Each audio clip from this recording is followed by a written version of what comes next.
Hi, I'm Bucket. Today we're digging deep into the popular ways to gather resources. Specifically, we're going to focus on the best way to farm Nether Stars in allthemods 10. We're going to be running each of our setups today for 10 minutes. And then we'll see which one makes the most Nether Stars. Then we're going to break things down and see what's worth doing, so that we can laugh together all the peasants who use any of the other inferior methods. Alright, let's have a look at our setups.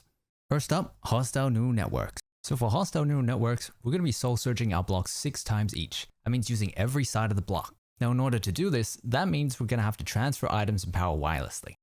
So thankfully there are a lot of ways to do this, but I'm just going to quickly go over what we're using in this build, which is not necessarily the best way, but just to show that there are options. But let's also not forget why we're here.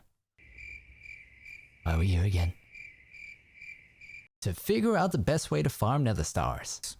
For power, we're going to be using entangled blocks. The best way to think about this is just imagine the entangled block is the block we're trying to power. With our item transfer setup, this does look a bit complicated, but it's quite simple once we break it down. All we've got here is a set of routers dealing with the input and output of our stimulation chamber, and we've got another set of routers dealing with the input and output of our loot fabricator. Okay, so now that we know how to get away with 6 soul surges, let's have a look at our other setups that we're going to be testing. So as we know, first we've got our 6 soul surge setup. And whilst I was playing around with the soul surges, it seems like the pipes kind of connected the soul surges from any direction, which strikes me as odd considering how picky Minecraft mods usually are, and in my mind, I'm comparing a soul surge to an export bus from applied energistics. So, to test if this actually works, we've got a compact version of our first setup, where we have the soul surges connected from the sides. Onto our mystical agriculture setups. So for our standard mystical agriculture setups, they're all going to have red fertilizer, and our hydroponic bed setups, they're all going to be fully upgraded. Of course, just like with HNN, we're going to test these 2 setups as well, just so we have something to compare. On our main setup, the most soul surges we're going to be able to use is going to be 4.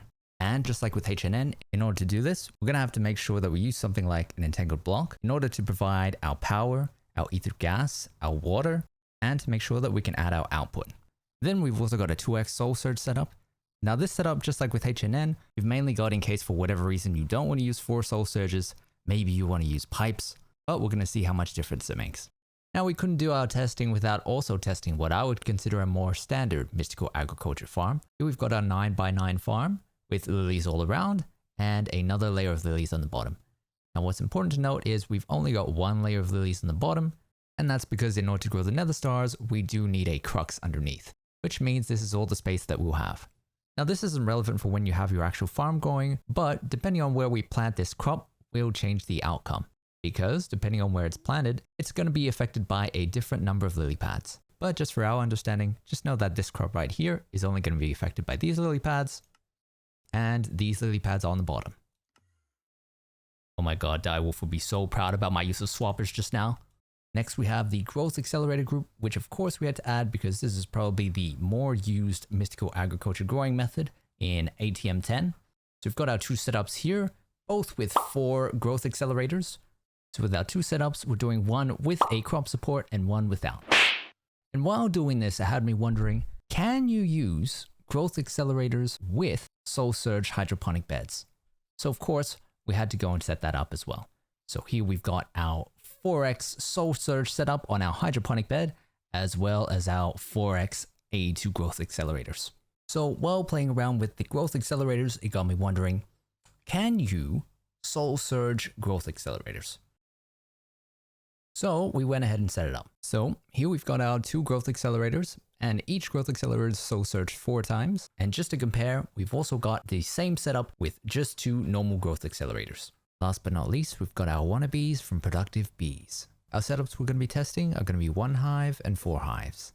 Now all of our hives are fitted with 4 omega upgrades each, and all of our bees do have the highest genetic traits. Oh guys, you don't want to know how long it took me to set all that up. But we're finally ready to go. So without further ado, 3, 2, 1. I'm just kidding, guys. Come on. Guys, I did the test already. This is YouTube. This isn't live. Guys, this lever isn't even connected to anything. Guys, I'm on a platform suspended in the air. Come on, guys. And the results are...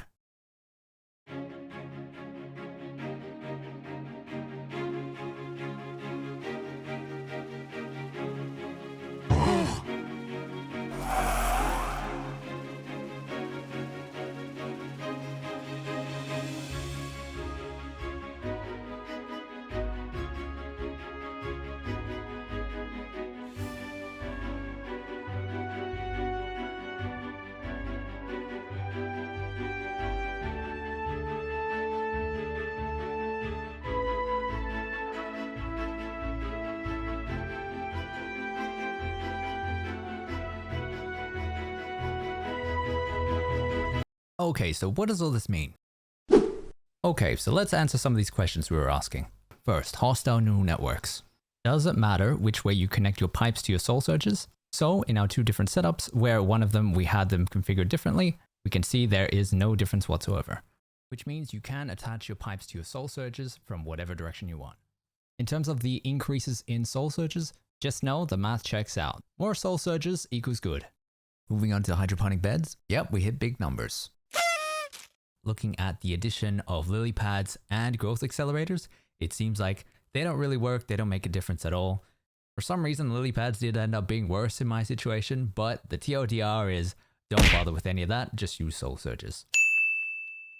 Lilies suck. Now looking at the A2 growth accelerators.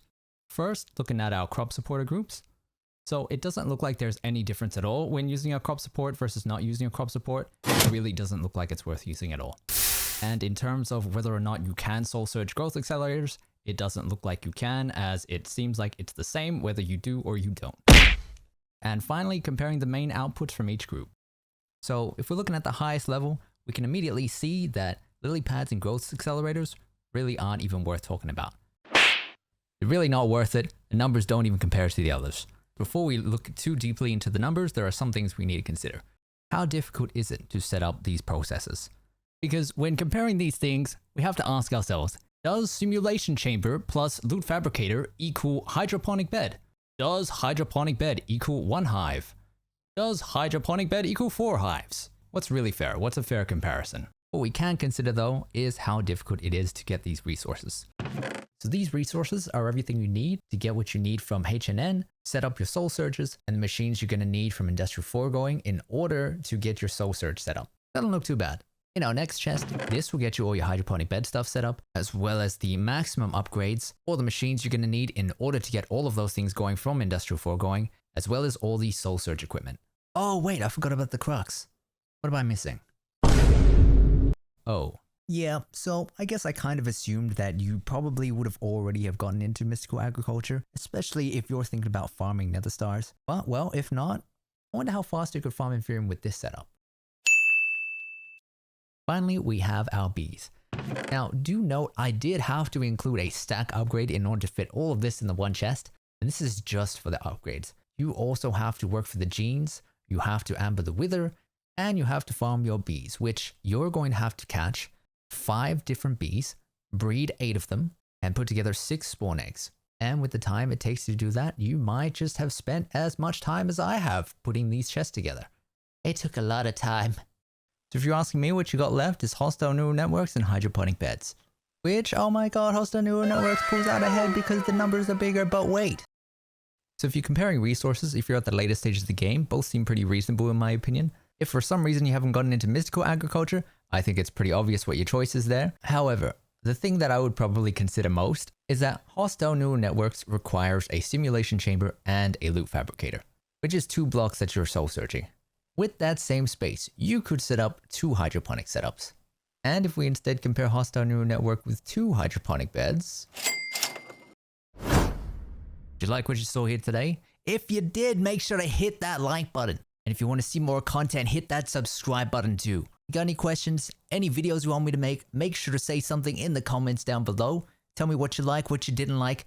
Join the Discord, start a conversation. I'm BucketSt. Get absolutely nerded. I'll see you in the next one.